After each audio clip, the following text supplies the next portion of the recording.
So under the umbrella of word choice and multisyllabic words comes the particular case of jargon.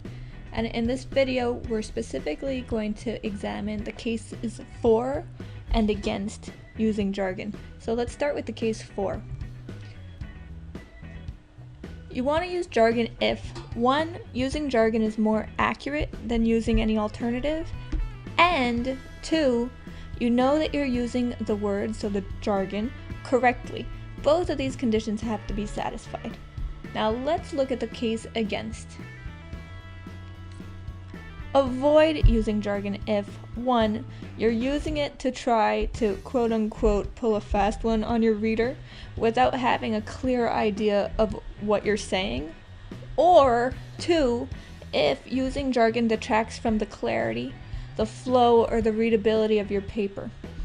These 2 points are the main reasons that some professors ask you specifically to eliminate jargon from your paper. It can do as much harm as good, if not more. So if either one of these conditions are satisfied, you're probably better off avoiding it. There's an important aside here though, and this is the case where your jargon is going to be the same as your technical terminology.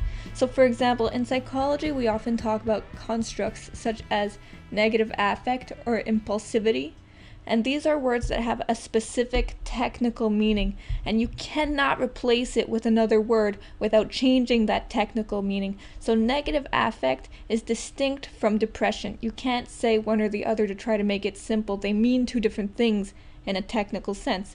Impulsivity is also technically different from extroversion. So these things are not possible. You can't use these words interchangeably. So how can you tell the difference between jargon and technical terminology?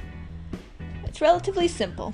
If you have terminology in a paper that operationalizes a construct that's central to your subject matter, you want to stick to that terminology. And so to recap, only use jargon when you know what it means and you know that you're using it correctly, and if the word you're hesitating over is part of your technical terminology and you cannot change it without changing the meaning of your text.